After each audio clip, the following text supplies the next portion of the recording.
right. Welcome everybody. I hope everyone's having a good PaizoConOnline 2020. This is the Ask the Paizo Game Masters panel. I'm James Case, organized play developer, and we have Luis. Hey, I'm Luis Loza. I'm the Pathfinder developer that works on the Lost Omens line. And here we have Thirsty. Hi, I'm Thurston Hillman. I'm the Starfinder Society developer. If you're looking at the window, I am not Luis, but I will take his name temporarily. Hello. And last here we have Ianara.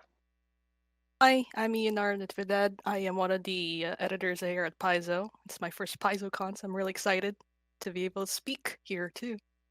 All right. So here at the Ask the Paizo GMs panel, we're gonna just talk a little bit about game mastering.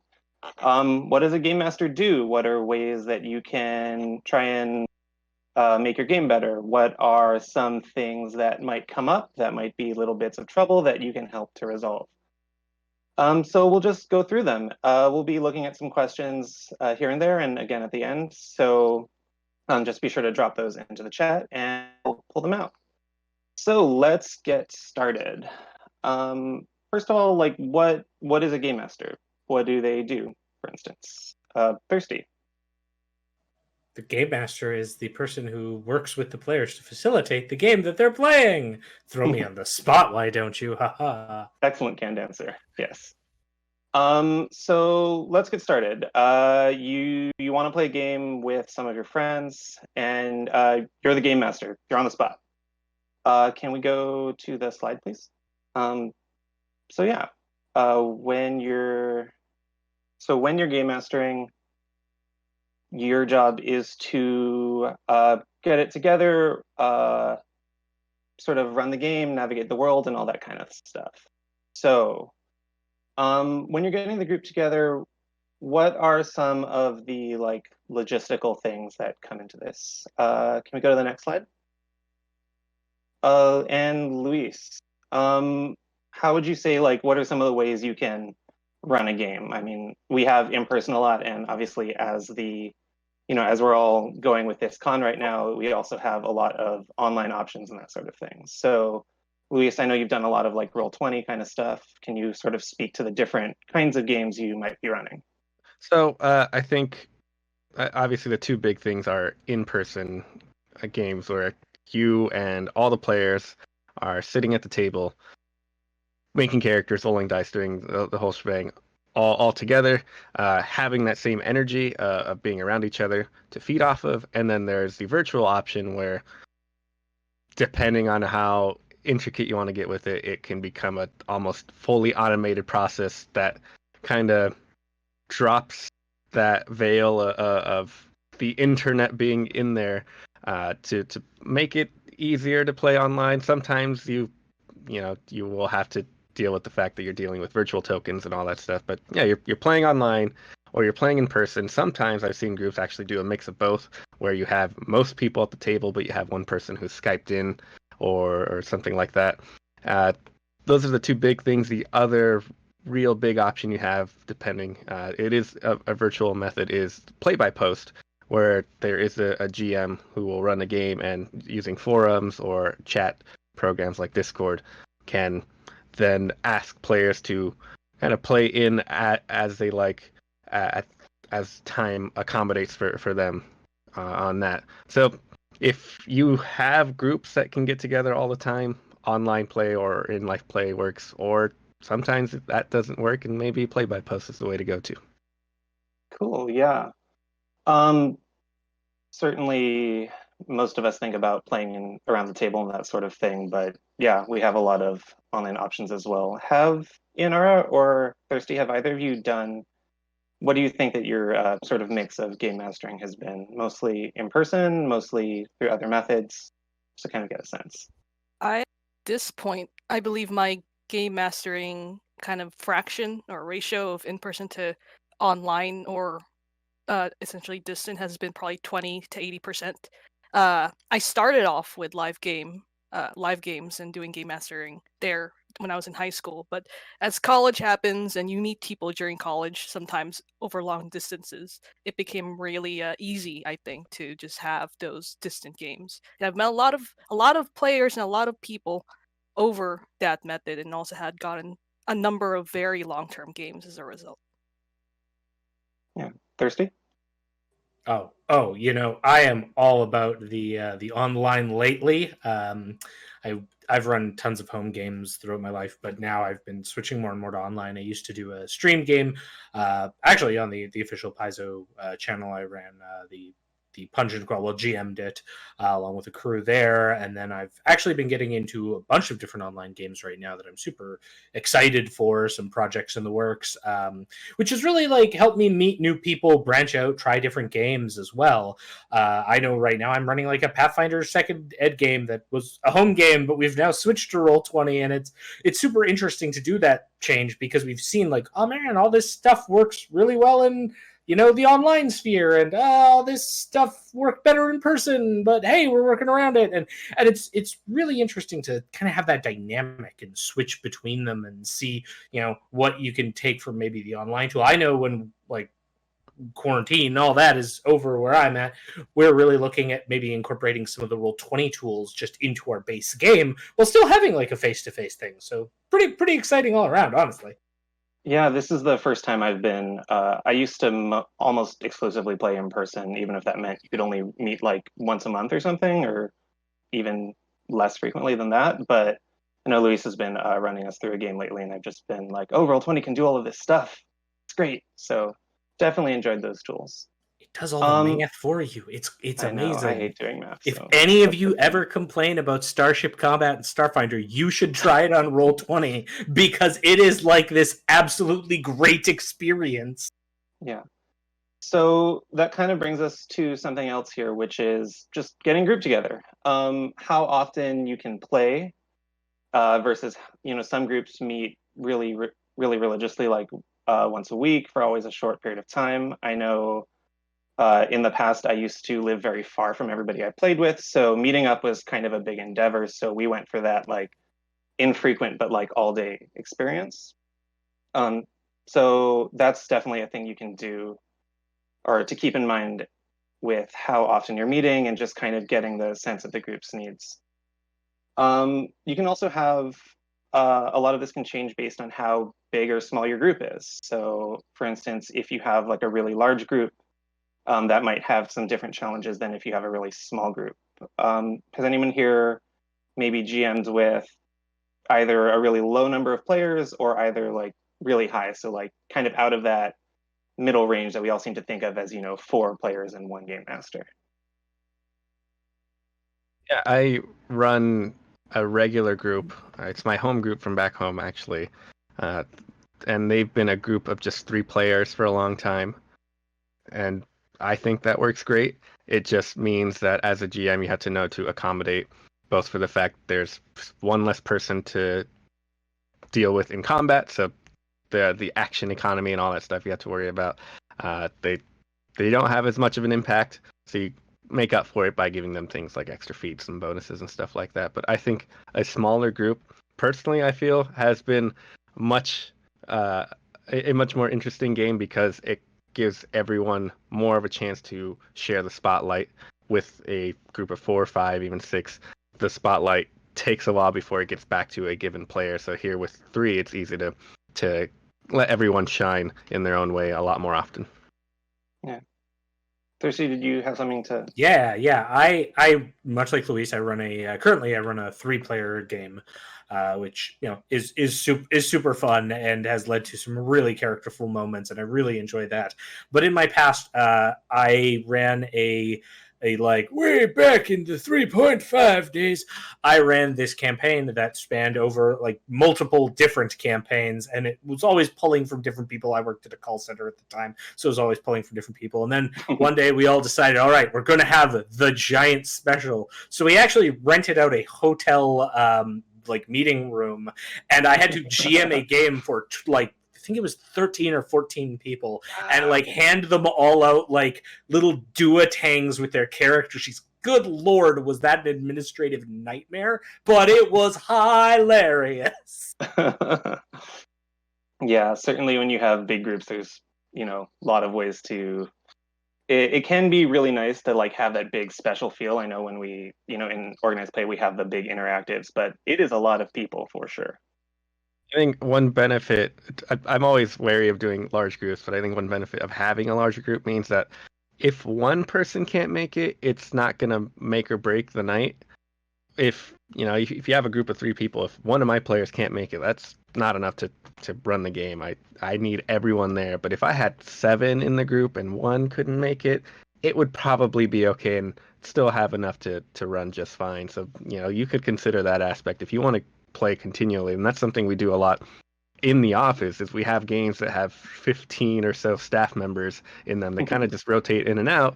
Whenever you have 4 or so available, you can play, and then people have to just catch up and make up for it later. Yeah. So let's talk about planning an adventure. So can we move to the next slide?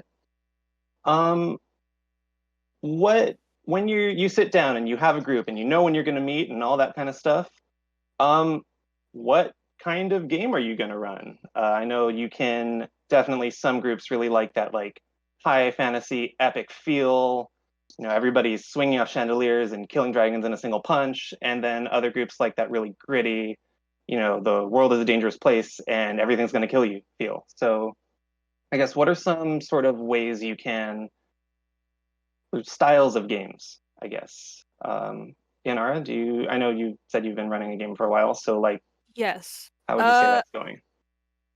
Mine is definitely a kind of on the roleplay side. I think our kind of ratio from roleplay to combat is probably more of like 60 to 70 to 40 to 30.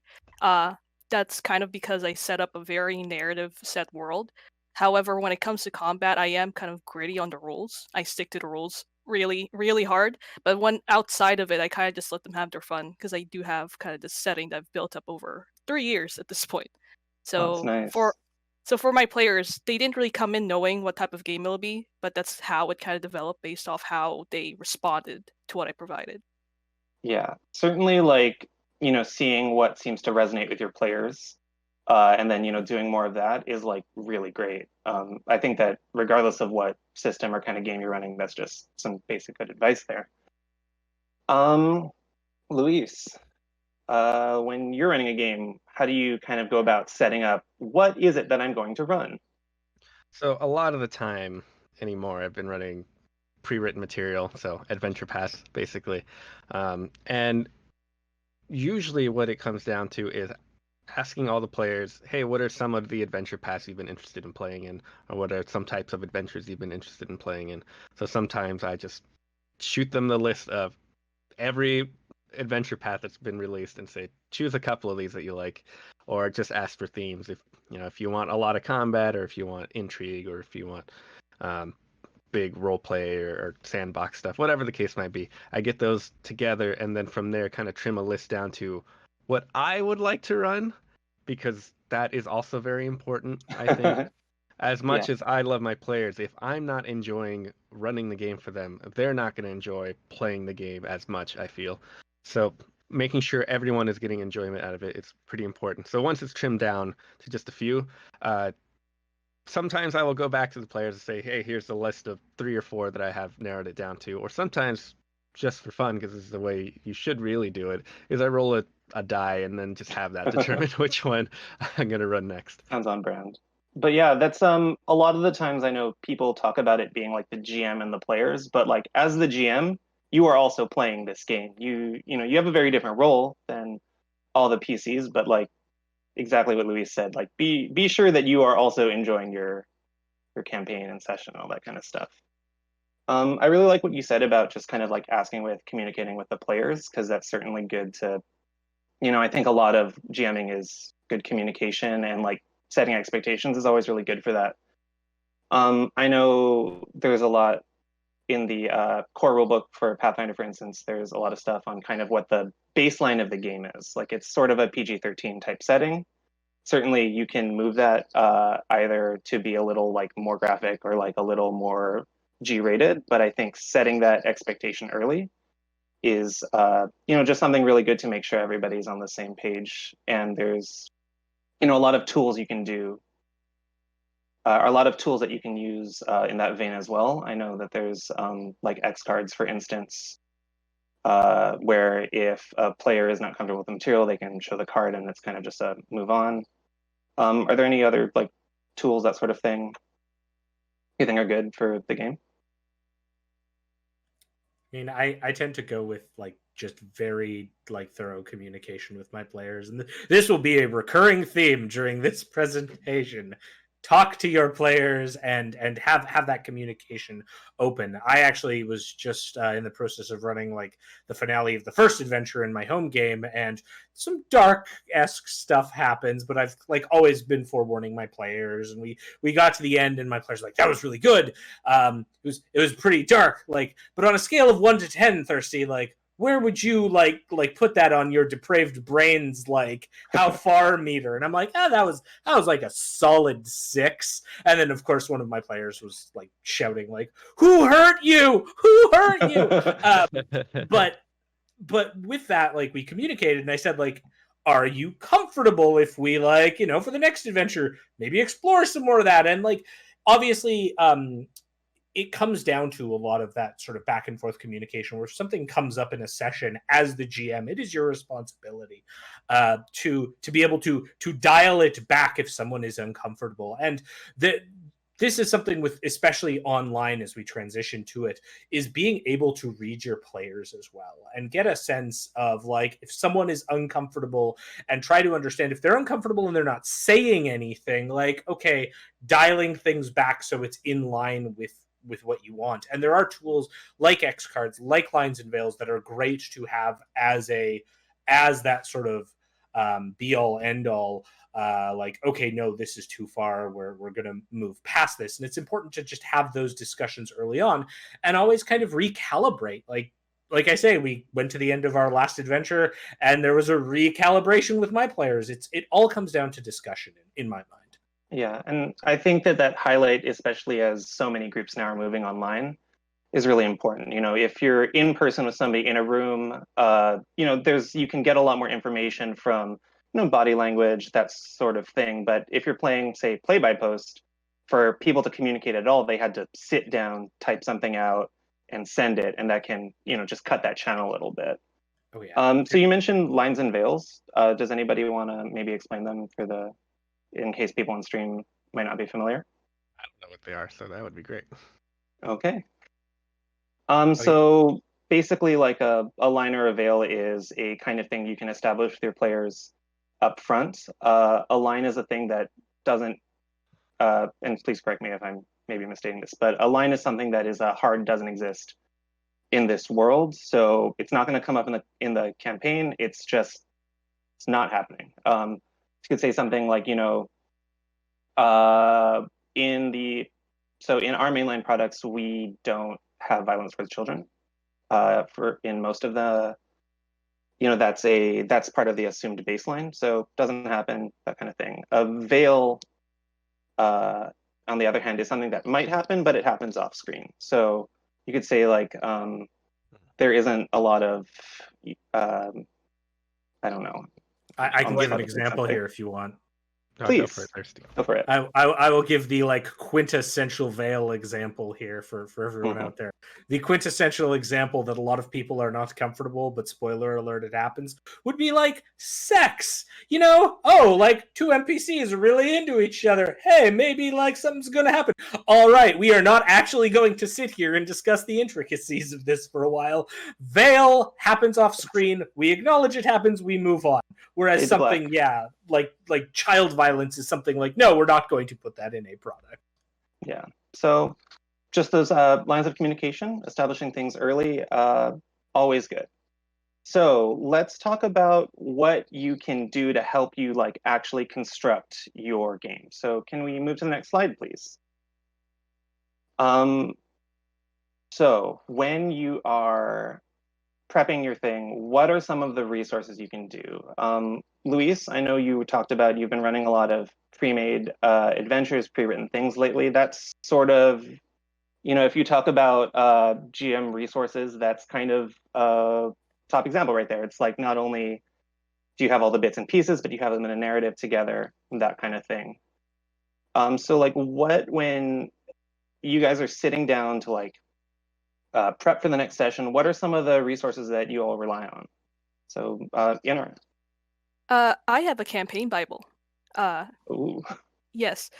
Essentially, it's a compilation of my notes, compilation of my brainstorming ideas, things players say that I think are really cool, like, oh, the villain is gonna be that. Well, that's a lot cooler than what I thought it'd be, so let's make it that. And just little notes like that I want to put in and maybe utilize for a later time. And kind of as an adjacent to that, if your players take notes, maybe asking for their notes is also really handy for prepping, because you never know how they really receive the information or anything that you do in game. That's their perspective on it, and kind of being able to prep from how they took it or how they interpreted your words can be helpful in the future and possibly avoid confusion. Yeah, I really like the idea of sort of seeing what the players are getting from it.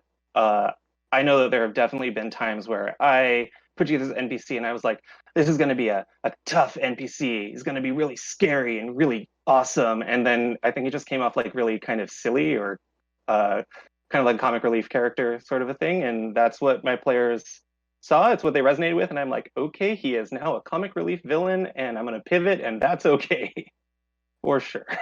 So definitely having a setting, Bible, that kind of thing. I really like to, at the start of the next session, rather than my recapping, I also like to ask one of the players to recap because usually they take better notes than I do anyways, and it's a way for me to get out of having to do a little bit of work. But it's also a nice way to sort of see what they're getting from it. So if like playing P2, you should totally award a hero point for that, just saying. Oh yeah. Give your players hero points, they'll need them later. Thirsty. GM resources, what do you sort of find yourself leaning on? So I think I have a very similar track to Ianara and how I approach things. We may have some slight differences. Like she refers to it as a campaign Bible. I maybe have a folder for any PC background that's just called War. And that just maybe is how I handle things. I find some like tools that I tend to use that work really well for GMing. There's an app you can download called Scrivener that is really good. Writers use it a lot. It helps you break things down very well. There's various apps out there. I know some people use Realmworks and some other stuff. I've kind of mucked around with everything. I'm like, my latest game is in Google Docs. I'm actually really just happy to have repositories of information. But when I'm GMing, I'm terrible in that I don't actually use those repositories of information because I am the type of GM who could write a literal Bible of stuff, but then in the heat of the game, I will be flailing and animated, and I don't have time to go look at that stuff.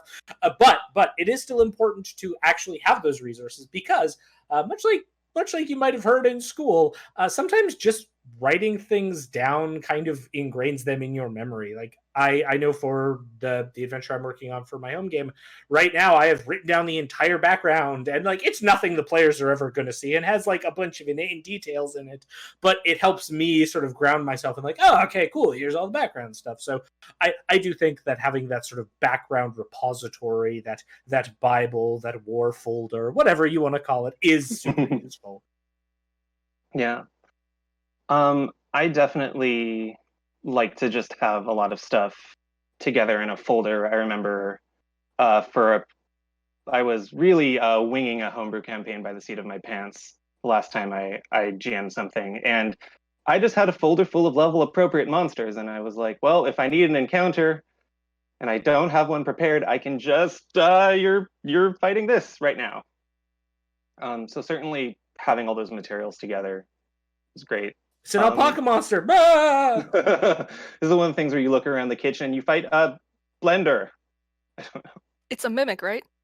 Yeah, it can always be a mimic. A blender mimic? That is horrifying. Luis, anything that, you find yourself kind of, using a lot, relying on, that sort of thing?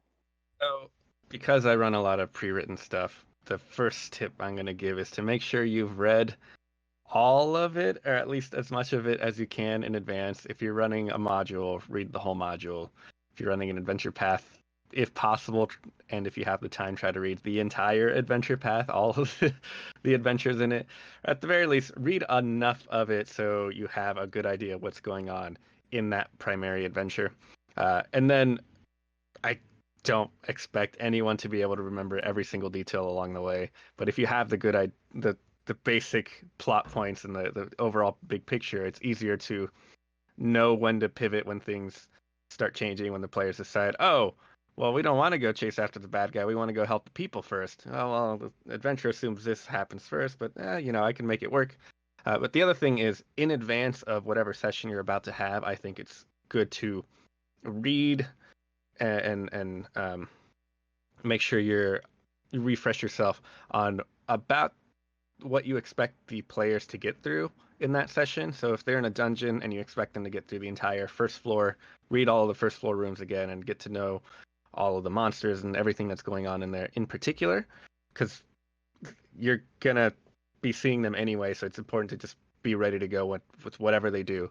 And then what I like to do, because I run a lot of my games online, is I prep the maps, and sometimes I even prep the stat blocks for the monsters. At the very least, bookmark them and stuff like that. So having a map pre-drawn onto a flip mat or pre-prepared in Roll20 or something makes it a lot easier to then shift into that once they get going. And then if they don't make it that far, that's fine. You just happen to know what you're ready for next time.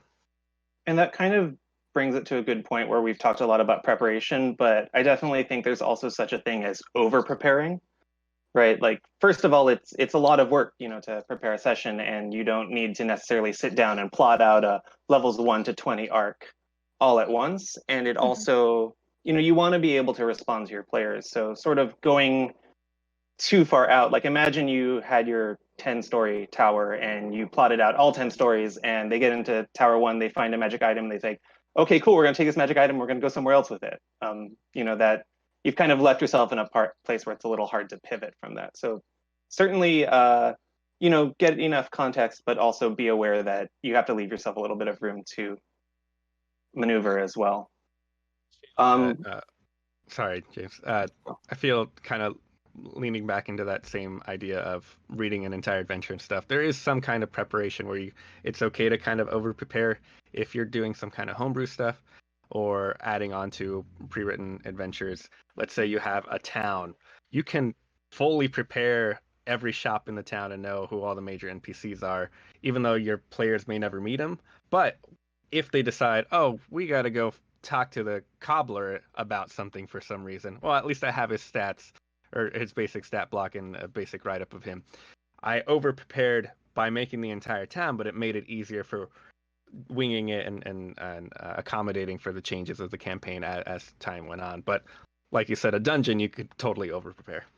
Yeah. I'm gonna throw out another little tidbit here that I like using, which is over preparing is good. And like I have problems when it comes to preparing because my home games are structured like adventure paths where I'm like, all right, and this is adventure 1 and this is going to be all the content and here's the encounters and, blah, blah, blah, and then I fall down that well. But then of course the cobbler situation comes up that I have not handled and I'm sitting there going, fantasynamegenerator.com, quick name, oh god, what's the cobbler's name? What I strongly suggest doing, and I have found a lot of luck, is you're not alone. This is a cooperative experience with your players. Throw it on them. Like, oh, you go to the cobbler, cool, roll 1d4. Which player? Sweet. James, tell me the cobbler's name. Like, what kind of personality do they have? In fact, James, would you like to roleplay this NPC a little bit? And that gets the players super invested in it, and it makes it more of just a shared story, which is like really important when you're building up narrative, because then especially if you're doing like a homebrew thing, then the players become more invested because they feel like they're they're building it with you. And With you, yeah. that is a tactic that I employ a lot, and sometimes I end up terribly regretting it, like when the awful rug merchant became a central NPC to a campaign of mine, but hey, there it is, the players were invested, and that's what you want out of a story and out of a game, honestly. Yeah. And certainly that also gets you out of the spot of everybody's been there where the player is like, and what is her name? And then you have to scramble for it. So like, I like to just have a couple of names just in the top of a list and just be like, I'm feeling this one for this character right now. I like to think of my Bible as I like to think of my Bible as me over preparing for when I'm underprepared. If I just keep brainstorming out of session, then eventually I have something I can just pull out in the middle of it. Yeah. I know Luis also said something about like homebrewing your stuff. I know Luis likes to make a lot of monsters and that sort of thing. And there's some like really good guidelines on how you can, make monsters. Say for Pathfinder in the Game Mastery Guide, there's a whole section on building your monsters together. But if you don't have a lot of time, you can also just reskin them. Mm-hmm. I know that there's a lot of big, unique sort of predator animals that I've run have just been that I didn't really have time to think of. Were just like a bear or a wolf, and it just, I was like, this is a wolf, but actually it's this special kind of lion thing. So you can just take those stats and maybe change around some of the obviously you can change around all the cosmetics. Maybe you can do something like instead of having fire breath, it has ice breath. And that can just be a nice way to kind of originalize some stuff. So you have your adventure, but you can also, I think Ianara and Thirsty are going to like this one, but going to the next slide, how can you take your little adventure seeds and make a big comprehensive world from it? Like when you're world building, what are some things you can do there? Ianara, since you're the one with the nicely named campaign Bible, not the Book of War assets, what are some of the things that you put into that book to help flesh out the world? I like to have what I call pillars of the world, things that I want my players to remember. It could be a faction, it could be a type of enemy, it could be even an event that happened a long time ago that's going to affect everyone that they have to remember. But after that, I think I did a lot of my world building reactively to what my players' backstories were for their characters. Things that would be important to them, things I could pull from, things I could use against them to hurt them very much during the campaign. And I just liked having the details there so that it felt like I put a lot of work into it. I considered their backstories and the effort they put into my game and kind of give it back to them as this is the fruit of that. This is your characters' families, their friends, perhaps enemies that are going to bite not just you now, but your party in the buttocks because, stuff like that. Because of things you did during the adventure. Yes. Thirsty? I feel I'm going to have a cheater answer and a real answer here.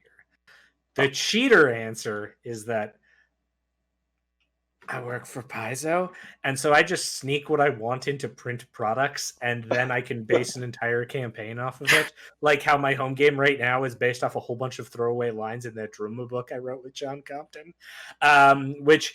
Okay, that's some of our game masters who maybe don't work for Paizo. That's why I said I was prefacing with my cheater answer. My real answer is I take a lot of inspiration from media, and like it sounds cliche, but there are certain things that you can take from media that may just be the most random, unrelated things, because you do not have to like watch Game of Thrones or insert epic fantasy or Expanse for Starfinder. You don't need to watch those shows to get your inspiration. For my Starfinder stream game that I GM'd, one of the things that I like had as a central thing early on was based off this Netflix show called Tokyo Stories Midnight Diner, which is just this like diner that people go to and they have different guests every week. And it became this kind of very similar thing where like the players would show up and they would offer like a meal, and that was how they would purchase their meal.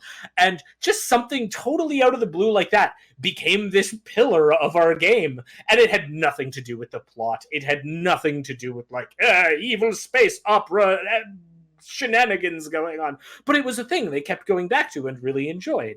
So I love taking those sorts of things and using them to become the pillars, because then the PCs, like the players, become more set in the setting because it feels like a real world to them. And certainly, like, you know, even if the most epic fantasy thing, it is not, you are not fighting a dragon literally 100% of the screen time. If you see an action movie, that's not, I mean, with the possible exception of Mad Max, it's not like one intense action sequence that just goes for the entire length of the thing. Those like little moments are really good to kind of establish story, get a breather, and then they also help to make the really dramatic fights like feel a lot more different. Otherwise, they're kind of just at that ramp up forever. Mm-hmm. Luis, I know you say that you run a lot of like pre-written adventures. So obviously there's a certain amount of world building built into that, but is there any way you try to maybe like expand on that somehow, or maybe in like the smaller moments with like specific characters or anything like that? Absolutely. The pre-written adventures a lot of the time have a foundation for you to work from, but are not constrained in any capacity to the point where you couldn't add your own stuff or reskin it and place it into a different setting, into your own home setting or anything like that. They are very open to adding and manipulating as little or as much as you want. I've changed entire plot lines and like quests from adventures themselves. My players will never know that unless they come and listen to this. And then they'll start bugging me and say, "Hey, well, hold on. Are you telling me we didn't get the full experience?" Ears. You weren't playing that for organized play credit, were you? Because if you were, I'll come for you. So it's very easy to add in and expand. And a lot of the time, I know literally from working on the material itself that we intentionally will drop names or ideas or story hooks that are intended to never be touched again, or at least not anytime soon in publication by us. There is one, I mean, every gazetteer entry for a town, you know, every shop that we mention happens to say, "Oh yeah, rumor is that the cobbler also is a front for a thieves guild." And then it's like, well, we never mention any thieves guild beyond that. That's up to you to jump on that if you want and make it your own. It's really open up to do whatever you like. You can add just a little bit of your own stuff, or take what bits you want from a pre-written thing and put it into your own homebrew, and then you only have, you know, the one paragraph snippet that you borrowed from from Inspired a by that you reskinned for your own game, and you know that's totally fine too. So it can be as much homebrew as you want for pre-written material. Yeah, and I really like between that and what Thirsty was talking about. It also, you know, the PCs are the main characters, but it's not like the cobbler just sits in the same spot all day, every day, and when you walk up and press A, the cobbler says the same line over and over, right? It can help to make your characters feel, or make your NPCs feel like they have lives and other stuff. And even if it's all just like a little bit of a facade, it can certainly make your world feel a lot richer. Does anybody? Yeah, I had another thing though with homebrew. Much like we were talking about prepping, you can dive into it way too much. I think in homebrew, it's entirely possible that you just sit down and plan out the entire history of the world and every single map and every single town and every single aspect, to the point where at that point you're planning for a novel. You're not making your own game that other people can share in with. So I think a good approach for that is maybe choosing a nice focal point, like a town or a nation, building that up quite a bit, and then letting the rest grow outward organically as part of your game. If you're setting it in a town near some mountains and your players never decide to go in the mountains, then what was the point of, you know, mapping out all of the cave network in the mountains and stuff like that? Prep as much as you think you need, and your players will kind of guide you to where you need to expand more. Yeah, I think with a lot of things, it's Ianara's point about rebounding off of your players it's always really good.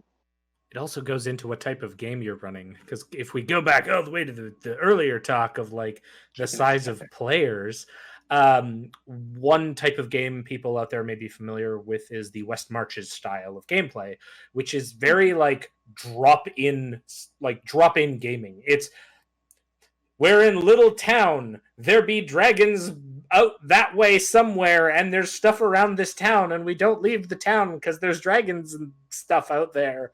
Maybe we should have adventurers go look into that. And like that typical kind of like, I don't know, old school gaming exploration, like going around finding things. And that is a type of game where as a GM, you can go all in on preparing for and be like, this hex has this like thing, and this hex has this thing, and this da-da-da-da. And because with those type of games, they're actually built around the concept of having like the 15-person group, and we've got 4 people in the group who can meet up and do an excursion, Darkest Dungeon style, and see what happens. And that type of thing is actually really, really fun for some people if they're looking for a different type of game than like a super story-driven game. All comes down to what your players are looking for out of the game, too. Yeah. Certainly, if you have like a straight-up dungeon crawl, you're kind of there to kill monsters, and your character's world and story aren't as central, but you can still definitely drop in a lot of world building, in your dungeon. Like, there's a rune here that was used to pray for rain. Well, what does that mean? It means that it didn't rain a lot in wherever this dungeon used to be. So there's certainly a lot of ways you can keep dropping that in. Does anyone else have anything about world building, or should we talk about what happens when players can't remember the grapple rules? Let's talk about that. So going on to the next slide, we're as the GM, I think a lot of the time people assume that it's sort of incumbent on the GM to know the rules really well, that sort of thing. Is that true? No, not just a GM. I'm a hard no because I'm very pro GM as far as my style is, but it just helps so much if you have at least, I think, it's more like a ratio to your players, I guess. If you have like a group of 3 and you have one person that's really good with the rules, and you just ask them, is that how it is? And they can flip through the book for you while you try to educate everything else. And then having more as a group is larger, it just really helps keep the flow going, and also for you that you're not jumping between notes, prep, the map, and any sort of source books that you have to go through just to figure out how something's supposed to work. Yeah, for sure. I really like the point there about like, if you're playing like a rogue, you don't necessarily need to know what the wizard spell list looks like. You can kind of give bits of, but as the GM, you do sort of need to have like a little bit of a broader knowledge. But it doesn't mean you need to, have all the source book memorized, all of the supplements memorized, anything like that, for sure. I really like the thing you said about kind of giving it off to certain players who might know like certain parts of the rules better, that sort of thing. What happens? What do you guys do if, for instance, you come up on some kind of edge case that you're not very familiar with? It's suddenly relevant in the story, and nobody knows what's supposed to happen. How do you deal with that? Thirsty. Oh, picking on me, I see. All right, then. I think it actually depends entirely on the circumstances of the game, and I'm gonna put a big asterisk beside any of these type of GM adjudication rules, because really they're very situational on how you handle them. I'm going to give a big example of something that is kind of growing in our community, and certainly growing right now, which is if you're part of a stream game, there's nothing more boring than like being on a stream and be like, all right, we're gonna crack open the rule book and flip to this page and flip to that page, and at that point, like, roll a dice, and on a 10 plus we'll go with this ruling and we'll figure out something and keep the game going, because at that point you're doing a presentation. If it's like an edge corner case of like, oh, here's this thing that's only ever going to show up in this one unique circumstance, it's not really relevant, everyone's kind of frustrated with it, we can move on, then do that. Like, figure out a solution. Again, I am an old-fashioned, like, on a 10 plus, blop. The other sort of way to handle it, which I think comes up too, is where there's this strange case, but it can come up again, and getting the ruling is important. And in a home game, as long as everyone's cool with it, figuring it out as a group is fine. Even if it comes down to, okay, we think it's this way, we'll deep dive into the online FAQs and all that later. Okay, that's a great way to approach it as well. There's different ways for different groups. And another example I will cite that is totally valid is if the rules debate is fun. And this may sound weird, but like I will tell you, in first edition Pathfinder, I once had a party that saw light in a tiny little like sunken corner of a room, and they were like, all right, if the party summoner summons a whole bunch of like dolphins and we shove them in the water, if we take the dolphins out, can they hold the water with them? And how does that work with summon water? Can we like get rid of this water without ever having to actually go in the water by summoning dolphins and carting out? And I'm like, ooh. And it became like a really fun thing that we had to like rule search into. Yeah, because it was like because it wasn't quite the usual summon monster shenanigans of haha, I'll use it to do this thing. It was like, can I use summoned monsters to displace water so we don't actually have to worry about this cunning trap Thirsty has set up for us? Spoiler alert, I still got them with the cunning trap. I like something that I just saw in chat, which is saying that if you have to make an improv ruling that inconveniences a player, give them a free hero point. That sounds like a really good. I'm a big fan of the, hey, so this isn't like the big final boss fight. Nobody's character is going to die off it. Why don't we just say that the enemy gets a +1 and we'll look up the ruling later, between sessions. I really like that idea of acknowledging, hey, here's a hero point, just because we had to hold it for a bit. Also, do not ever be afraid to be, as a GM, like, player suggests random ridiculous thing that if they could do it all the time would break the campaign, but go, just this once, because of the rule of cool, I'm going to allow this, because this is pretty epic. But don't think you're going to create the Alpha 1 tactic on me and use it in every fight from now on. I think the example of that I had was a player who was fighting like a large metal elephant thing. And he was like, if I use Rusting Grasp on one of its legs, can I give it a speed penalty? And I was like, that is very cool. You can do it now because it's cool. Absolutely. For sure. Because at the end of the day, we want it to be cool, right? I think that's pretty basic. Luis, did you have something on the whole rules adjudication, or did I kind of cover it? If you as a group or as a GM decide to make changes to the rules that you're hoping to keep in place, like you decide, for whatever reason, you bring back the higher ground rule, anyone that's above someone else gets a +1 to attack or whatever, because you like that rule or whatever the case might be. You make a big change to the rules, you keep it, and realize it's not working for you. It's okay to pull that back and go back to how things used to be.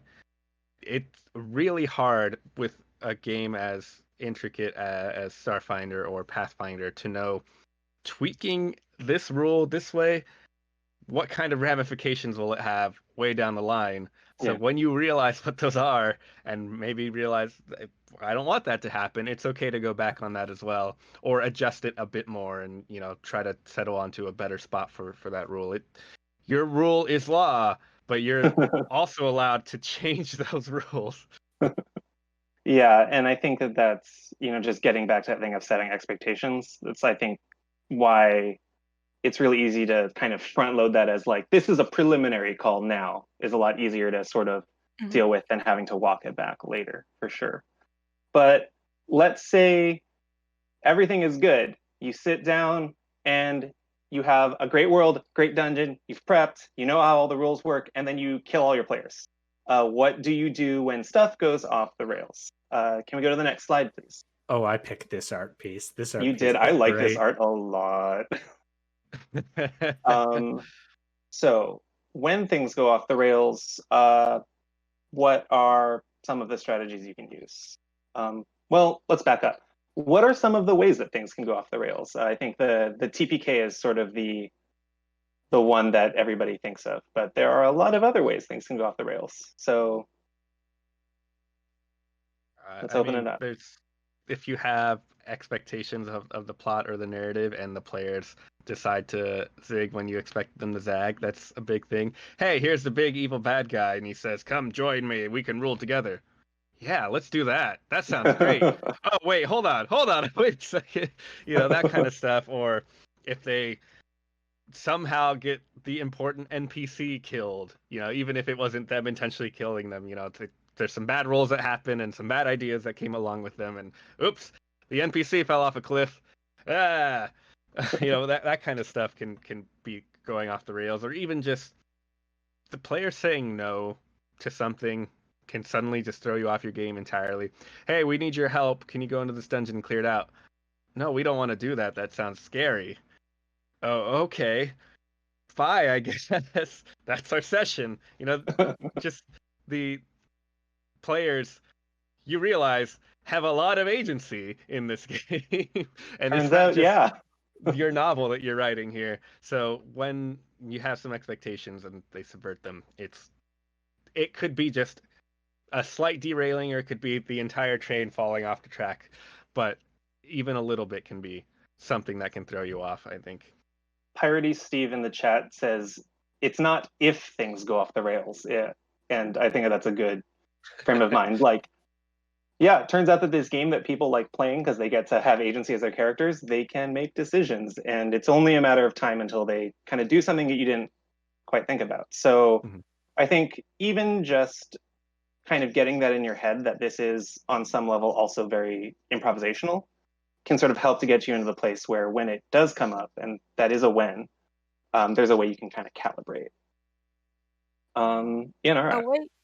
A way I was thinking about this is in this really nebulous piece of advice is that I try not to give a choice to my players that I'm not prepared for them to say no or yes to. Like, always in the back of my mind, I'm just thinking they could just entirely drop this and go somewhere else. And in this case, that's where being overprepared can help.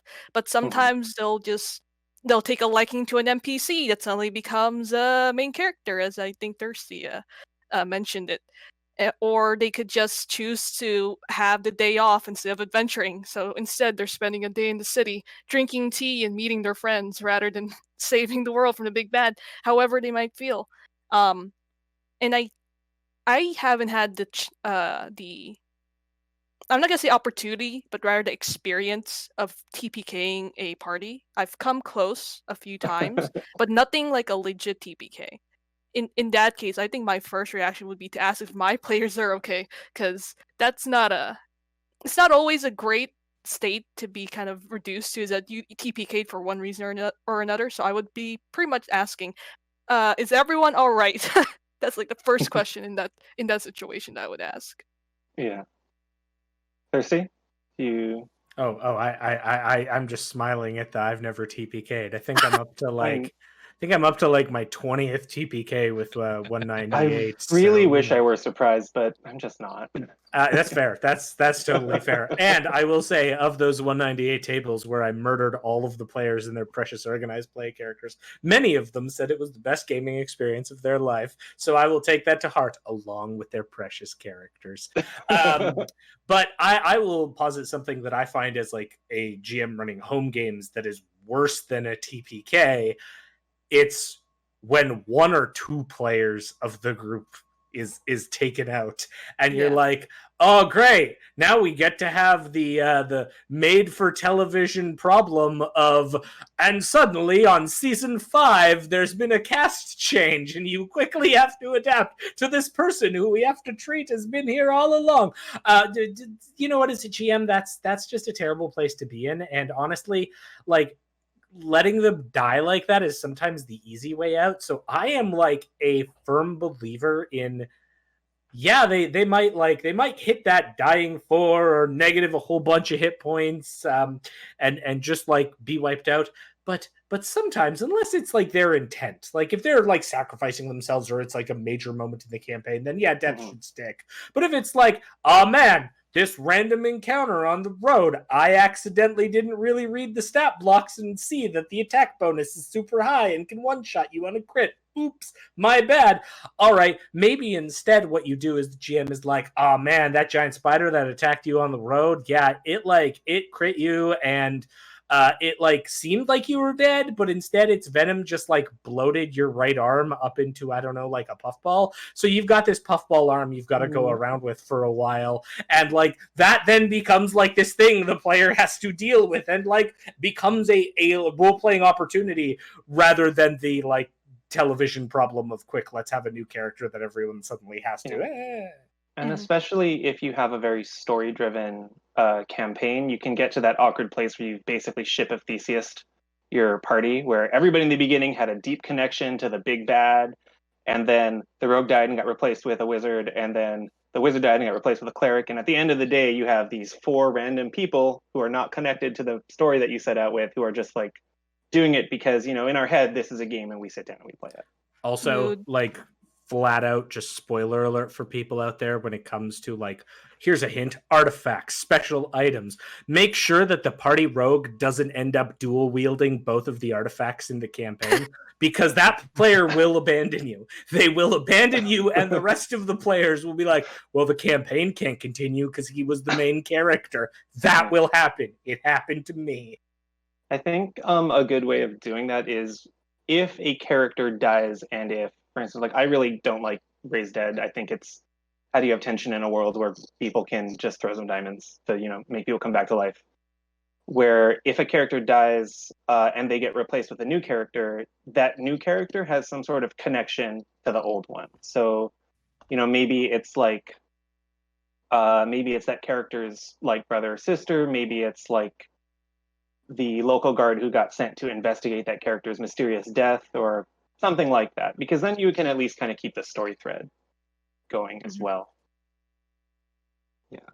An important thing to think about with TPKs in particular is maybe it's okay if things end right there. Sometimes the players went out in a big dramatic fashion and it was a great end to the story, and you're now set for a new campaign where you have to deal with the ramifications of them losing as new players or as new characters. Or you just say, oh, hey, we died and I guess that's the end of Carrying Crown. We'll play something else now, or whatever the case might be.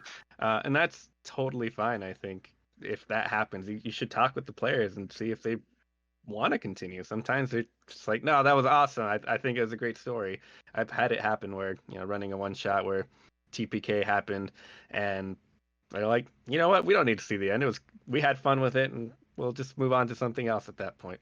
I ended my second Darkness campaign on a like TPK in the final encounter on Adventure 6, and we faded to black with 1 PC left, and everyone was like, that was really satisfying. I don't need to know what happens. Because then it's like it's a moment, right? It's a big dramatic story moment, and you don't have to win for it to be a big dramatic story moment. Not at all. Just like one other thing to kind of go back to an earlier point before we wrap this up and go into Q&A is that I'm a really big fan of kind of like, if they go off the rails, you can also be like laying the rails in front of them like a Looney Tunes cartoon, where sometimes the only monster I have prepped that day is this, I don't know, dragon or something. And if they go to the dragon's cave, they fight the dragon. And if they decide to go to help out the farmers, the dragon is stealing the sheep. And if they go to help the caravan, then maybe the dragon is, stealing some gold from the caravan or that sort of thing. And then you can go back and sort of backfill that other information at some other point. Like then they go to the cave and they see the cave is abandoned or something like that. So you can certainly I feel like this is a little bit playing dirty, but the players have agency, but you also control the world and can kind of move the pieces around to make your story hit all the beats while still having the player's choices matter. So for instance, maybe fighting the dragon in the cave is a very different encounter than fighting the dragon in the field. So the players still affected it. It's just a little bit different. Does anybody else have any derailing stories, or should we start looking at some questions from the Twitch chat? Go ahead, Ianara. Oh, sorry. I was just going to mention, this is more of a general thing, but the concept of failing forward, because sometimes the dice just aren't with your party, or maybe you just happen to have really good dice against them specifically. So then it could lead to a situation where they just fail. They fail to save someone, they fail to defeat a creature, they fail to infiltrate this area that they need to get to. It doesn't mean it has to be the end. technically you're derailed at that point because like you've exhausted their options or You they've just hit the exhausted their wall. options. Yeah. And at that point, as a GM, it kind of falls upon you to maybe subtly, maybe not so subtly, smashing that wall in front of them for them. And I think that could be a good source for story tension later. Maybe they had to get a favor from someone unseemly. Maybe now they're in debt, like they're in debt to someone, or they've had to sacrifice like a resource, an item, a treasure, something that's kind of gonna cost them, but it's not necessarily just gonna end there. It could be something you can kind of pull from a later plot hook or later conflict. That's a thing we lean on really heavily in organized play. Actually, is a lot of the times, we don't want it to sort of the adventure to stall out because they hit a wall, but so a lot of the times we have that sort of like lifeline option where it moves the story along, but you definitely feel that something happened, like, or that you failed somehow. Because if you roll a 1, you should fail. You shouldn't fail so badly that it dead ends the game, but it is a failure. So maybe maybe you didn't, you still get past the wall or something, but maybe you made so much noise that like now all of the monsters on the other side have a bonus to initiative or something, right? Like that failing forward is a really good strategy for sure. It also works on a global level for organized play where we have this great thing called reporting notes. Like, oh man, if the players fail to stop this cult from waking up this great old one eats this planet. Actual reporting note for a scenario, by the way. Nom nom nom. Should look at the reporting data for that for sure. Well, this panel is called Ask the Paizo GMs, so why don't we get some questions? So everybody who is in the chat, we'll just start pulling some questions from there. So what is it about game mastering that you're curious about? Maybe it's about world building, maybe it's about improving. What else? While we're waiting for questions, I'm gonna add one more bit to that. Things going off the rails real quick. Yeah. So if things go off the rails, if players decide to go do something else, feel free to take a quick break. Say, hey, give me 5-10 minutes to come up with something. Or say, cool, you just said no to everything. Let's talk next session and give me time to plan. It's okay if you need some time to get your feet under you again and figure out what's going to happen next, because sometimes not everyone can improv or make stuff up like that as quickly as other people. So if you need more time, feel free to ask your players for that, and I'm sure they'll be happy to give that to you. Yeah, those kind of like derailing moments tend to happen at the end of sessions, so that can often be like, well, we'll just end like 20 minutes early, for now, since we hit a break point. Yeah. Code Monkey 1972 says, does anybody have favorite tactics for adapting an AP for 6 players beyond just adding more mooks or beefing up their HP? That sort of thing. So not just adding more monsters, not just making the monsters, die later. Any other ways that you might try to handle that number of people? Luis, let's pick on you. If you have a big enough group, it might be okay to split them up into smaller chunks of 3 or 4 in the group, and suddenly, hey, you're prepped for a party of 4 again, and you don't have to make any adjustments. You just have to kind of be able to hop between both groups. If you can juggle that, I think that's a great way to do it. Another thing to do is just kind of turn down the treasure that they get. A lot of the APs assume the party is fully decked out and ready to go at every level. If there are 6, 7, 8 players, there are a lot more opportunities to attack the boss or the enemies that you're fighting. But if they're +1s or +2s, all that stuff isn't all there just yet, it kind of evens the battlefield once more. So slowing down their progression a bit might also work. If instead of being level 15 by this point, the party ends up being level 14. So they're just a little behind, but they make up for it with their numbers. There's a few different ways you can adjust that on the player side of things that then make it easy to just kind of keep things as is as a GM. Right. Does anybody else? Thirsty, did you have something to add to that, or? Oh no, I was just gonna say, ask Luis that question, because lately I'm homebrewer 4-player parties, so I'm like the worst person to ask that. if you do split the party, a lot of the times what you can do with your players who aren't currently acting is you can also give them the monsters. Like maybe they don't have to crunch all the monster math themselves, but maybe they can just be like, who does the monster attack? Or just give them a little more agency in that. And I guess, sorry to that. This is really brief, but if you have like a 6-person party, I guess it depends if you got backstories from players. But I think like 1 or 2 encounters for maybe 1 or 2 players' backstories, and just making it on your own, maybe using it like a template from the adventure path and just inserting it. So it's not exactly just beefing up the monsters, but adding like an event that's relevant and that can still be a challenge to your party, but still sticking technically to the AP. Baronhard says, what if you made a major mistake, such as giving them too much experience by mistake or giving a magic item that you didn't realize would imbalance the game? Ianara, Talk to them. Talk to them? Just say like, hey, I made a mistake. Yes, I think that's it. It kind of sucks if you're a player and you got something really cool and you're using it. It's awesome, but it might otherwise be making it difficult for your GM, or maybe it's not fun for their players that you're now steamrolling adventure path or the campaign. It's honestly at that point the GM's kind of I want to say responsibility to talk to that player and say, hey, I'm sorry, I made a mistake. Maybe I can give you a hero point instead, but we're going to tune it down a bit. It's just that communication, that conversation that a GM shouldn't be afraid to have with their players, especially when the fun of the table might hinge on it. Yeah, for sure. And I think especially if it's something like a magic item, that's usually a thing that goes to one player. So it's not just that it's not just that the players are strong, it's that one player is suddenly now the star in the sense of, they have some really awesome staff that can just kill everybody, right?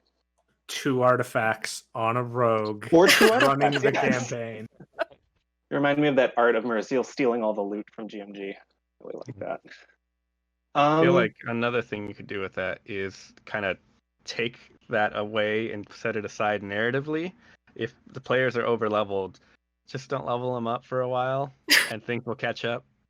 Start throwing the tougher monsters and things will eventually even out, and then you should be okay. But if you've given them the magical item or set of artifacts or whatever, if someone comes by and steals that from them and they don't have it for a while, but suddenly they have a thing that they want, and then you kind of conclude and let them get that back by the level that they should have that, suddenly they're okay again. And they've had a thing that they wanted back, and they've hated you for taking it away from them, and you've made a new villain out of all that stuff.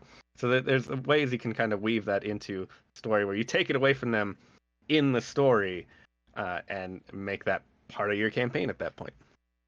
Yeah, I think anytime to get back to that earlier thing about like give them a hero point, I think it's anytime you feel like you're taking something away from the players, I like the idea of giving them like a little incentive after. So maybe the player gets a magic staff, it's way too powerful. They have to turn it over to the wizard so the wizards can research this powerful artifact. Maybe they get it back, like Luis said, when they're supposed to. Maybe it's like a level 12 item, they're level 5, they get it back when they're level 12. But maybe the wizards like improved it so it does maybe like gets a +1 to hit or something like that, just to kind of, for your trouble type of deal. Mayor of Hook City says, I have a player who hates flying monsters and doesn't want to fly in response, but these mechanics are vital to variety. So what sort of chat would you have with a player who seems opposed to certain mechanics? You have, I think that sometimes it can be like flying is, I think, a really good example of that, because it's a very iconic power, but it is very much just like it's a jump in the kind of things, both in terms of combat, in terms of narrative, what you can do with it. So maybe if a player just for thematic reasons doesn't really want to, doesn't want to do one of these things, but it's kind of what the game is balanced around. What are some ways you might address that or like talk with them about it? Let's go with Ianara. Yeah. All right. I was gonna say from the GM side, I can think of giving alternatives to address it. It's not always gonna be applicable in every situation, but maybe you're flying above a forest with a high canopy. Maybe there are trees that they can climb, or there are vantage points that they can take in order to address a flying creature. But that's from the GM side. If you really want to talk to a player, it's again that communication where and maybe it's not just that player, you talk with the entire table, is how do you take to this mechanic? Is it something that we as a table want to adjust and address for the sake of everyone's fun? Yeah, for sure. Anyone else on that one? See, with me, I am of the opinion that that's why there is a group of adventurers. If something can fly, there is likely like someone in a person party who should have something to deal with that, and that should be presented as a challenge. If there is a mechanic in the game that is something that all of the players agree they just don't want to do, like a good example of that's like underwater combat, for example. Like, oh, there's a lot of weird stuff that can happen in 3D chess battles. Maybe we don't want to handle that, and that should be a discussion that happens early on in the game. However, I do think that you have to be cognizant as a GM that there are some tools in the GM toolbox that like players and their characters might not enjoy, but that's also because they're there to act as a balancer in a lot of ways. Like I would not be surprised if the fighter wielding the the barbarian wielding the two-handed greatsword maybe has problems with flying creatures because everything else they can walk up to and go, "You're dead, you're dead, you're dead." Anyone who has played the Kingmaker video game and sent Miri on her way understands this. But like then you have to kind of understand where that's coming from and what the players are wanting out of the game too, because sometimes like a flying monster, if it's difficult to deal with, can lead to a really dynamic encounter because you have to come up with different ways of handling it. You have to use abilities that you might not like think are good. You might actually have to gasp, run away, and prepare for the encounter. I do like the idea of, if like some things are there to challenge the players, but certainly I think like if you run one flying monster and nobody in the party was really spec'd for it and it was a real tough challenge, that's good. But that also doesn't mean that every single monster you run from here on out needs to be a flying monster, right? So keeping that variety is important, and you can challenge the players in other ways. Just missed it. What's the best way to readjust a player's backstory that falls flat, or that they don't really feel it in game, or they don't know where to go with it? So I made a character that, I decided that, I was the son of the big bad, and 2 sessions in, I realized I don't really want to do that. What are some ways you can kind of retool that? Luis, I'm gonna pick on you. You can, well, 2 things. Does your backstory really matter for going forward?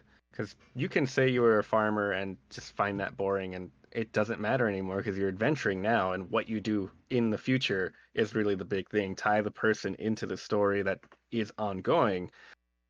I've been the son of a lowly farmer and had a boring backstory, and then it never came up again, and that was totally fine because I was involved with what was happening in the campaign at that time. So if you can engage that player and that character actively with the current events, I think that background only needs to come up if you feel it needs to come up. You can ignore that at that point if you're inclined to do that. If you want to keep the background though and want your background to be important, maybe let the GM twist the background a bit. If you believed yourself to be the son of the big bad guy, maybe it turns out you were lied to, or it turns out that you were adopted by the big bad guy and your true family is still out there and you don't know who that is. Suddenly that's become an interesting wrinkle. Just twist that just a little bit and you can make it another interesting thing again. I think the improv, the yes ending is like a really powerful tool. I think that in most situations where you would want to just retcon your backstory, you can instead like find an in-universe reason, like you were lied to, or there was a conspiracy, or people were mistaken, and that can be a way that you can sort of get that reset without, having to literally just press delete and then rewrite it. I think this is one here that we've all sort of alluded to a bit over the panel, but have you ever had an NPC grow beyond its intended role? And what's like an example of that? Like the example here is like maybe started as a foil, but then grew into something much larger. Ianara. Oh man, I'm embarrassed because I'm really guilty of this. I'm really guilty of it.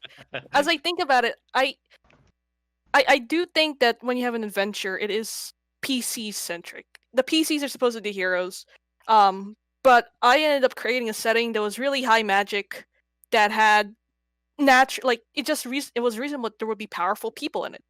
And that's kind of what happened once they started meeting the heads of state, heads of organizations that have these powerful NPCs. And then it's like, rationally, if they're in contact with adventurers trying to save the world, they're going to interact, and that PC might not that NPC rather would have a kind of bigger role. They'd either become friends, allies, providing their aid. Um, One big example is that, and this was because I was still kind of getting used to GMing. I had an NPC that ended up saving the party because I didn't realize my encounter was too harsh. deadly. Yes, for them at their level. So he came in, kind of saved them, and he became kind of this connection to multiple organizations. I'm gonna name him. He's Firon. If any of my players are watching this, but he wasn't supposed to be as pertinent as he has become, because they met him when they were like level 1, and now they're like level 15, and he's still relevant in the campaign. So that goes to show that sometimes it kind of takes a life of its own. In this case, I think it's not that terrible, since they at least kind of like him, even though he's mean to them at times. But that's just how the dominoes fell in that regard. I've had in some ways kind of the opposite happened, where I was running something a while ago. So this was for 3.5. So like building, I had like a high level NPC built, so it was like a lot of work. He was supposed to be the like head of this evil research institute. Well, the players left the research institute without ever fighting him. So I was like, okay, just took this, reskinned it. Okay, he is now the lieutenant of the big bad evil organization. The monk crit initiative ran up 3.5, quivering palmed him, and he died in one hit. And I was like, okay, pick the character sheet up. He is now a vampire, and he is the head of the thing. That one finally stuck for a little bit, but you can certainly roll things forward. What's some information that you make sure you have in front of you when you run a session, and how? For example, doing a dual monitor situation to have the module story notes on one screen, stat blocks on another, some other setup. I know I like to have all my stat blocks out, but I also tend to use like Nethys type stuff a lot, but kind of just what do other people use? I Kirsty. keep Like roll 20 Just go down the slash line. control thing, whatever I'm running off of, and then a screen of PDFs. I'm very, very basic when I'm running my game, because I tend to, as you may have guessed, get like overexcited and able to improv on the fly and just kind of run like it's a marathon and try to take a steadying drink after the session and remember what I did for the last 5 hours. For sure. Ianara, why don't we just go down the line? Sure. Sometimes I have a triple monitor setup, so I'm fortunate. But when I do have a dual monitor setup, I have my virtual tabletop Roll20 usually on my main screen, so I'm always looking at rolls, character sheets on Roll20, and then my other screen would be devoted to my Bible, but also PDFs. Kind of cut it in half so that the PDFs for whatever it is I'm running for are up. Any rule books would be nearby, and sticky notes. That's the other thing, is I like using sticky notes that kind of just plop on top of everything that show me info about the players, what they're doing right now, and in general things I made up on the fly that I want to remember for later, but I don't have time to input into my campaign Bible just yet. Yeah. I have one of those just like scratch pads, and I just am constantly jotting on it, even though I usually like to use a lot of digital stuff. Luis, what's your GM loadout like? I usually have, because I'm running APs, usually have the adventure, the physical book in front of me, and have immediate access to the PDFs for the rest of the books. If for whatever reason I need to reference some NPC from a previous book or some event from a future book, I can hop onto that and look at it at any point. I usually am either at my computer when I'm running Roll20 games, or have it on a tablet with me that has all of the Pathfinder PDFs at that point, so I can reference anything I need. And the other big thing I have is I have a lot of note cards that I like to just use for whatever. I write notes, of course, on them, but sometimes they're great for passing notes to players and stuff like that. And the other thing I like to do is make sure, at least now with like the new advanced GM screen is have that on hand, because it has lots of useful tables for making stuff up on the fly. Yeah. Just I know that I'm gonna need to make up a monster right away, especially because I'm running a lot of the first edition Pathfinder adventure pass, but in second edition, and some of those monsters aren't in the bestiaries yet. So I will just look them up in the original bestiary, figure out what their stat should be about what in terms of level, and then come up with abilities on the fly that replicate what they used to do. So having that GM screen now has been really helpful, because it has the little table that gives you a basic set of stats for each of the levels. Right. We have a question here about society. So society, the quest giving at the beginning with the end goal is there for railroading, but there are still ways that players can go off the rails to accomplish that goal, such as attempting a different venue to attack. So how can society GMs sort of handle that, given that, especially society products are a lot more, they're made a lot more uniform. So Thirsty. That's right. So I think it comes down to a bit of the social contract when you get into playing society games, which is it's not as freeform as a home game or like what an adventure path can provide in a lot of ways, because we do generally want to have a standardized experience for most of our players. Now, a lot of people say that, like, take that as this is the only way you can run, and unless you are making a skill check right out of this adventure, you are doing it wrong, and Thirsty will come down from the heavens, or Tanya, or James, Canada. or Michael, or Linda. One of us will come down and smite you for what you have done. That is abjectly false. I mean, the thing to keep in mind is, like, you're going to generally have an experience that is out of the book. The GMs should make sure that, yes, the players go through these encounters. However, if the players come up with a great way of getting around an encounter, or come up with some unique item combination that I clearly didn't think of while developing it, like you, invisibility spell, I see you. There's lots of different ways to get around things. And so as a GM, you should be kind of encouraging that, because it does give the players that sense of, like, yeah, we did it. We beat the writer, or whatever, happiness they take from that sort of stuff. But that kind of idea of running with the punches, but still making sure that it's within what is being written, is very important. Yeah, and I think sort of to that larger point, like, did the players do something that wasn't written? Sure. Did they make a check that was about the difficulty of the check they would have made, even if that check was like to swim through the moat instead of to climb over the wall? Sure. And then, well, they made a check, they got over a hurdle, they used some of their resources. That's a good adventure, right? Going back to NPCs for a little bit, Taco Sun King says, advice on how to make memorable NPCs that the party can enjoy. I am going to answer this with 2 words as an example. Gloria Estefan. The reason I'm saying Gloria Estefan here is because one of my most memorable NPCs I've made for a campaign, fitting back to that old question of, like, random NPCs who just suddenly explode and become super popular, was I had a villain in my Starfinder campaign who would constantly listen to, like, just the most random, like, I don't know, it kind of varied, but like 70s through 90s music. So, like, I eventually had, like, a YouTube playlist for this NPC, and anytime I would do, like, cinematic cutaways to this NPC and what they were doing, I would always preface it to, like, and suddenly, like, the Eurythmics Sweet Dreams starts playing, and my players would immediately just get angry because they knew what was coming.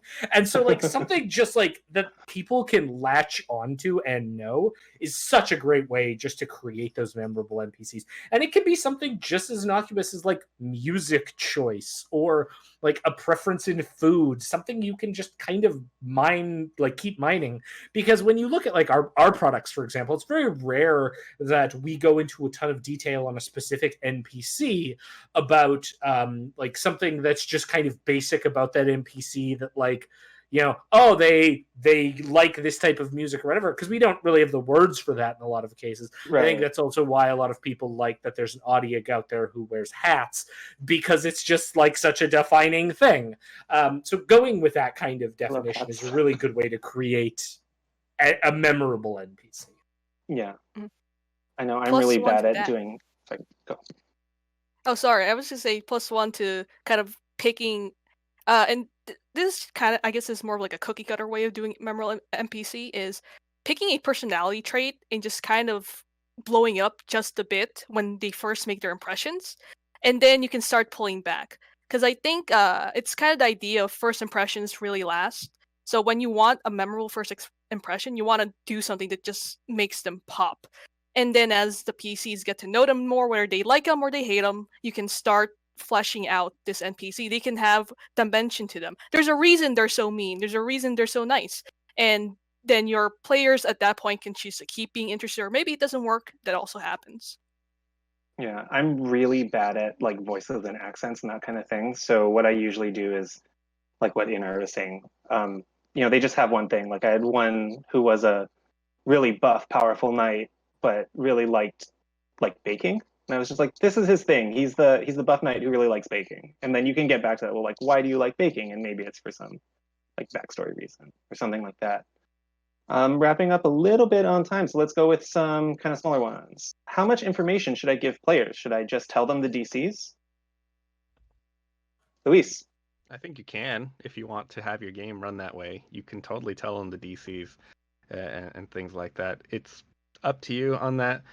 Most games assume you probably are not telling people DCs, because then it's knowledge that the characters wouldn't know and they would act in weird ways. It's like, oh, I know that chasm is DC 20 to jump across. I can't make it, so let's just go buy a long ladder to go across it, which is not anything a character would say in the actual setting.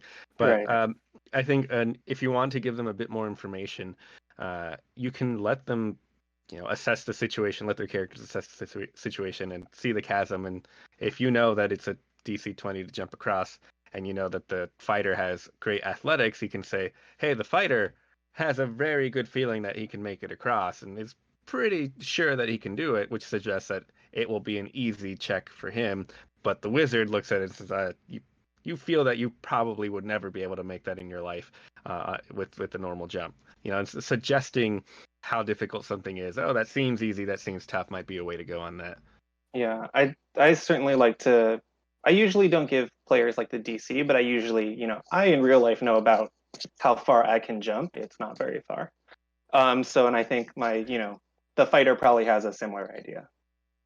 What's sort of the ideal duration of a session for everybody, just to kind of get a sense of that? We have a player here who says they can only meet up once every 6 weeks, so they tend to play for like really long. I know I said that was kind of my thing as well. Just what's kind of everybody's ideal sense on that? Let's start with Ianara. 3 to 4 hours on a weekly basis is my ideal. Thirsty?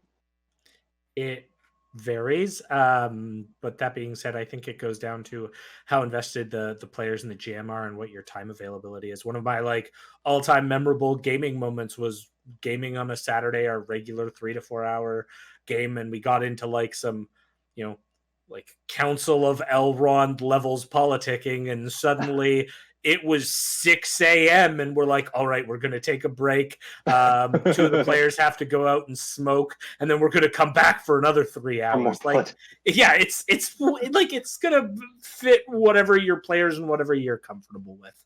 Yeah, I think I'm definitely more on the less frequent, longer sessions train. Although I think the one caveat there is like trying to play late into the night can sometimes be a little bit of an exercise in futility if not everybody are like night owls, kind of a thing. So if you feel people's focus kind of drifting, that can often be a good thing to get back.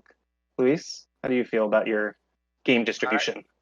I feel like I'm used to running 3 to 4 hour sessions for most of the time, and then I keep trying to ask my players, hey, if you want, we could plan an extra weekend or whatever and do like an 8-hour session, and no one ever takes me up on it. So we'll see if I end up liking that, but I've yet to try it out myself. All right. Well, with that, we're pretty much out of time. So I want to thank everybody for tuning in Twitch, giving us some questions, making us think about it a lot. I hope everybody's having a really good time at the con.